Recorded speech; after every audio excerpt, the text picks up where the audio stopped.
लीजिए सुनिए सादत हसन मंटो की लिखी कहानी 100 कैंडल पावर का बल्ब, मेरी यानी समीर गोस्वामी की आवाज में। वो चौक में कैसर पार्क के बाहर जहां टांगे खड़े रहते हैं, बिजली के एक खंबे के साथ खामोश खड़ा था और दिल ही दिल में सोच रहा था, कोई वीरानी सी वीरानी है। यही पार्क जो सिर्फ 2 बरस पहले इतनी पुररौनक जगह थी, अब उजड़ी पचड़ी दिखाई थी। जहां पहले औरत और मर्द शोखो शंग फैशन के लिबासों में चलते फिरते थे, वहां अब बेहद मैले कुचैले कपड़ों में लोग इधर उधर बेमकसद फिर रहे हैं। बाजार में काफी भीड़ थी, मगर उसमें वो रंग नहीं था जो एक मेले ठेले का हुआ करता था। आसपास की सीमेंट से बनी हुई बिल्डिंगें अपना रूप खो चुकी थीं।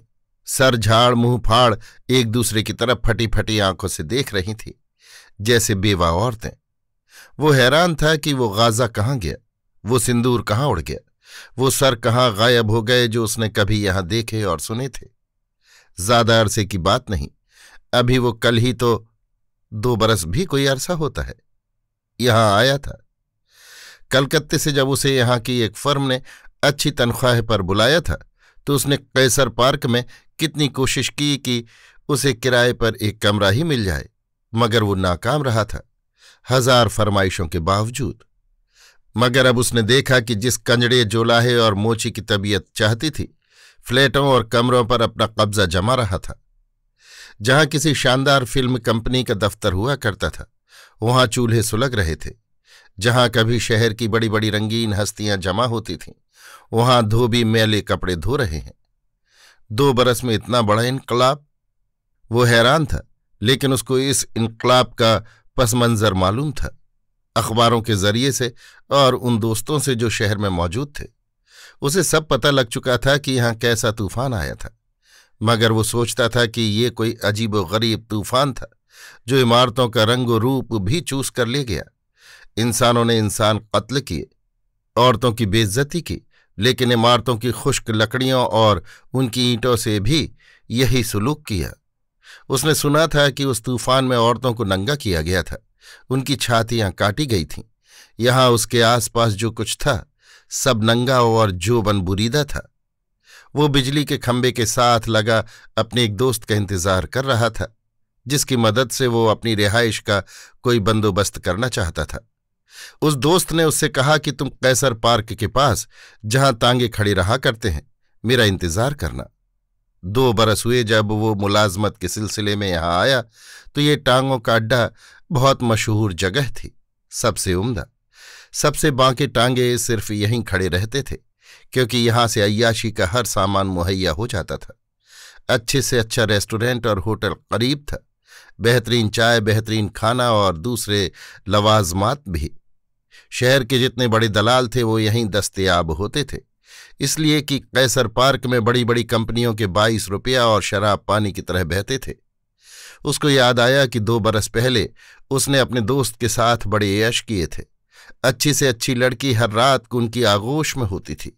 स्कॉच जंग के 22 नायाब थी, मगर 1 मिनट में दर्जनों बोतलें मुहैया हो जाती थीं।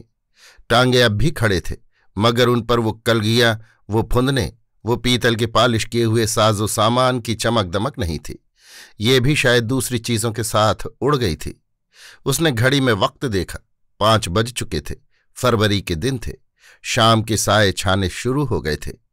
उसने दिल ही दिल में अपने दोस्त को लानत मलामत की और दाएं हाथ के वीरान होटल में मोरी के पानी से बनाई हुई चाय पीने के लिए जाने ही वाला था कि किसी ने उसको हौले से पुकारा।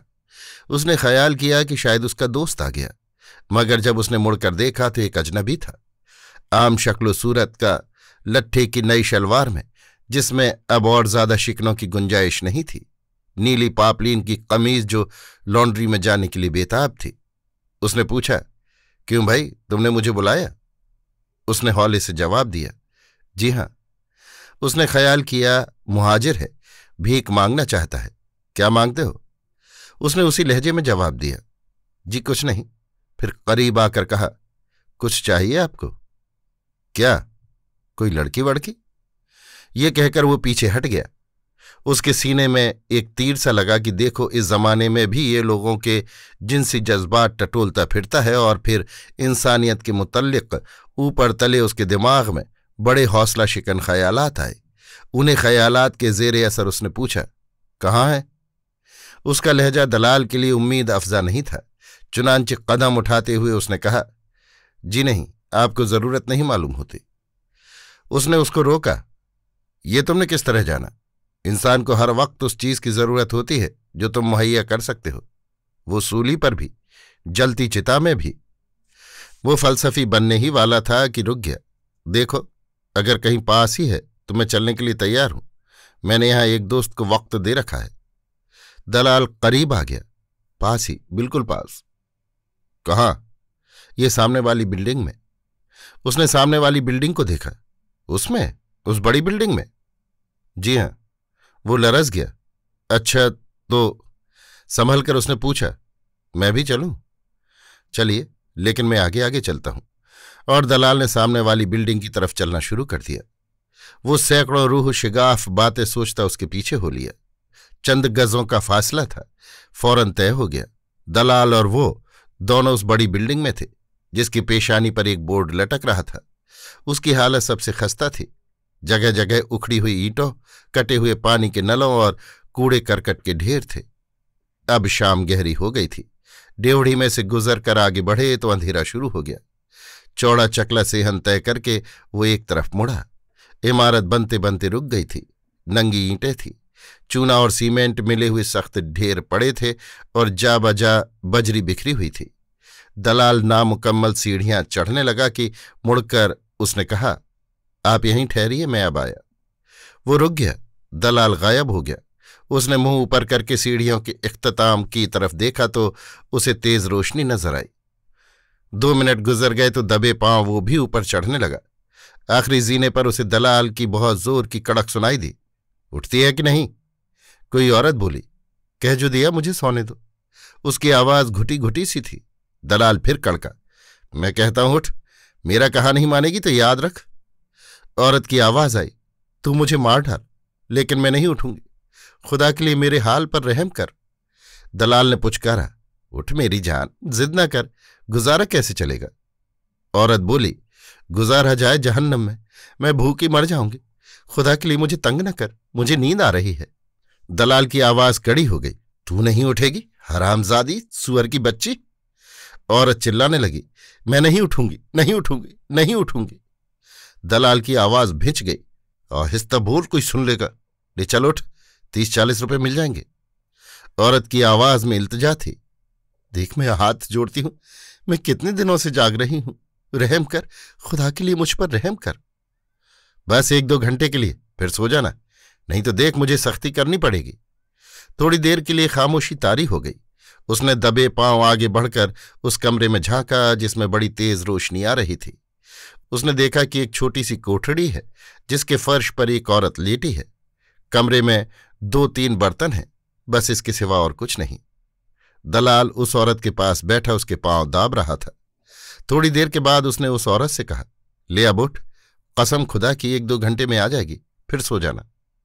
वो औरत एकदम यूं उठी जैसे आग दिखाई हुई छछूंदर उठती है और चिल्लाई, अच्छा उठती हूं। वो एक तरफ हट गया। असल में वो डर गया था।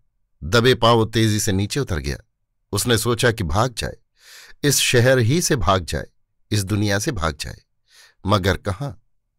फिर उसने सोचा कि ये औरत कौन है, क्यों उस पर इतना जुल्म हो रहा है, और ये दलाल कौन है, उसका क्या लगता है, और ये इस कमरे में इतना बल्ब जलाकर जो 100 कैंडल पावर से किसी तरह भी कम नहीं था, क्यों रहते हैं, कब से रहते हैं? उसकी आंखों में उस तेज बल्ब की रोशनी अभी तक घुसी हुई थी। उसको कुछ दिखाई नहीं दे रहा था, मगर वो सोच रहा था कि इतनी तेज रोशनी में कौन सो सकता है। इतना बड़ा बल्ब, क्या वो छोटा नहीं लगा सकते, यही 15-25 कैंडल पावर का? वो ये सोच ही रहा था कि आहट हुई। उसने देखा कि 2 साए उसके पास खड़े हैं। एक ने, जो दलाल का था, उसने कहा, देख लीजिए। उसने कहा, देख लिया है, ठीक है ना? ठीक है। 40 रुपए होंगे? ठीक है, दे दीजिए। वो अब सोचने समझने के काबिल नहीं रहा था। जेब में उसने हाथ डाला और कुछ नोट निकालकर दलाल के हवाले कर दिए। देख लो कितने हैं। नोटों की खड़खड़ाहट सुनाई दी। दलाल ने कहा 50 हैं। उसने कहा 50 ही रखो। साहब सलाम। उसके जी में आई कि एक बहुत बड़ा पत्थर उठाकर उसको दे मारे। दलाल बोला तो ले जाइए इसे, लेकिन देखिए तंग न कीजिएगा और फिर 1-2 घंटे के बाद छोड़ जाइएगा। बेहतर। उसने बड़ी बिल्डिंग के बाहर निकलना शुरू किया, जिसकी पेशानी पर वो कई बार एक बहुत बड़ा बोर्ड पढ़ चुका था। बाहर टांगा खड़ा था। वो आगे बैठ गया और औरत पीछे। दलाल ने एक बार फिर सलाम किया और एक बार फिर उसके दिल में ये ख्वाहिश पैदा हुई कि वो एक बहुत बड़ा पत्थर उठाकर उसके सर पर दे मारे। टांगा चल पड़ा। वो उसे पास ही एक वीरान से होटल में ले गया। दिमाग को हत्तल मकदूर इस तकद्दुर से जो उसे पहुंच चुका था निकलकर उसने उस औरत की तरफ देखा जो सर से पैर तक उजाड़ थी। उसके पपोटे सूजे हुए थे, आंखें झुकी हुई थीं। उसका ऊपर का धड़ भी सारे का सारा खमीदा था, जैसे वो एक ऐसी इमारत है जो पल भर में गिर जाएगी। वो उससे मुखातिब हुआ, जरा गर्दन तो ऊंची कीजिए। वो जोर से चौंकी। क्या? कुछ नहीं, मैंने सिर्फ इतना कहा कि कोई बात तो कीजिए। उसकी आंखें सुर्ख बूटी हो रही थीं, जैसे उनमें मिर्चें डाली गई हों। वो खामोश रही। आपका नाम? कुछ भी नहीं। उसके लहजे में तेजाब की सी तेजी थी। आप कहाँ की रहने वाली हैं? जहां की भी तुम समझ लो। आप इतना रूखा क्यों बोलती हैं? औरत अब करीब करीब जाग पड़ी और उसकी तरफ लाल बूटी आंखों से देखकर कहने लगी, तुम अपना काम करो, मुझे जाना है। उसने पूछा, कहाँ? औरत ने बड़ी रूखी बेइतनाई से जवाब दिया, जहां से तुम मुझे लाए हो। आप चली जाइए। तुम अपना काम करो ना, मुझे तंग क्यों करते हो? उसने अपने लहजे में दिल का सारा दर्द भर के उससे कहा, मैं तुम्हें तंग नहीं करता, मुझे तुमसे हमदर्दी है। वो झल्ला गई, मुझे नहीं चाहिए कोई हमदर्द। फिर करीब करीब चीख पड़ी, तुम अपना काम करो और मुझे जाने दो। उसने करीब आकर उसके सर पर हाथ फेरना चाहा तो उस औरत ने जोर से एक तरफ झटक दिया। मैं कहती हूं मुझे तंग न करो, मैं कई दिनों से जाग रही हूं, जब से आई हूं जाग रही हूं। वो सरतापा हमदर्द बन गया। सो जाओ यहीं। औरत की आंखें सुर्ख हो गईं। तेज लहजे में बोली, मैं यहां सोने नहीं आई, ये मेरा घर नहीं। तुम्हारा घर वो है जहां से तुम आई हो। औरत और ज्यादा खश्मनाक हो गई। उफ, बकवास बंद करो, मेरा कोई घर नहीं। तुम अपना काम करो वरना मुझे छोड़ आओ और अपने रुपए ले लो। उस वो गाली देती देती रह गई। उसने सोचा कि इस औरत से ऐसी हालत में कुछ पूछना और हमदर्दी जताना फजूल है। चुनांचे उसने कहा, चलो मैं तुम्हें छोड़ आऊं। और वो उसे इस बड़ी बिल्डिंग में छोड़ आया। दूसरे दिन उसने कैसर पार्क के एक वीरान होटल में उस औरत की सारी दास्तान अपने दोस्त को सुनाई। दोस्त पर रिक्कत तारी हो गई। उसने बहुत अफसोस का इजहार किया और पूछा, क्या जवान थी? उसने कहा, मुझे मालूम नहीं, मैं उसे अच्छी तरह बिल्कुल न देख सका। मेरे दिमाग में तो उस वक्त ये ख्याल आता था कि मैंने वहीं से पत्थर उठाकर दलाल का सर क्यों ना कुचल दिया। दोस्त ने कहा, वाकई बड़े सवाब का काम होता। वो ज्यादा देर तक होटल में अपने दोस्त के साथ न बैठ सका। उसके दिलो दिमाग पर पिछले रोज के वाकये का बहुत बोझ था। चुनांचे चाय खत्म हुई तो दोनों रुखसत हो गए। उसका दोस्त चुपके से टांगों के अड्डे पर आया। थोड़ी देर तक उसकी निगाहें उस दलाल को ढूंढती रहीं, मगर वो नजर न आया। 6 बज चुके थे। बड़ी बिल्डिंग सामने थी, चंद गजों के फासले पर। वो उस तरफ चल दिया और उसमें दाखिल हो गया। लोग अंदर आ जा रहे थे, मगर वो बड़े इत्मीनान से उस मुकाम पर पहुंच गया। काफी अंधेरा था, मगर जब वो उन सीढ़ियों के पास पहुंचा तो उसे रोशनी दिखाई दी। ऊपर देखा और दबे पांव ऊपर चढ़ने लगा। कुछ देर वो आखिरी जीने पर खामोश खड़ा रहा। कमरे से तेज रोशनी आ रही थी, मगर कोई आवाज, कोई आहट उसे सुनाई न दी। आखिरी जीना तय करके वो आगे बढ़ा। दरवाजे के पट खुले थे।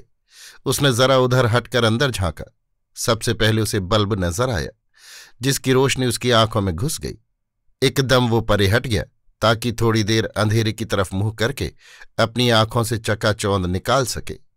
उसके बाद वो फिर दरवाजे की तरफ बढ़ा, मगर इस अंदाज से कि उसकी आंखें बल्ब की तेज रोशनी की जद में न आए। उसने अंदर झांका। फर्श का जो हिस्सा उसे नजर आया, उस पर एक औरत चटाई पर लेटी थी। उसने उसे गौर से देखा। सो रही थी। मुंह पर दुपट्टा था। उसका सीना सांस के उतार चढ़ाव से हिल रहा था। वो जरा और आगे बढ़ा। उसकी चीख निकल गई, मगर उसने फौरन ही दबा ली। उस औरत से कुछ दूर नंगे फर्श पर एक आदमी पड़ा था, जिसका सर पाश पाश था। पास ही खून आलूद ईंट पड़ी थी। ये सब उसने एक नजर देखा और सीढ़ियों की तरफ लपका।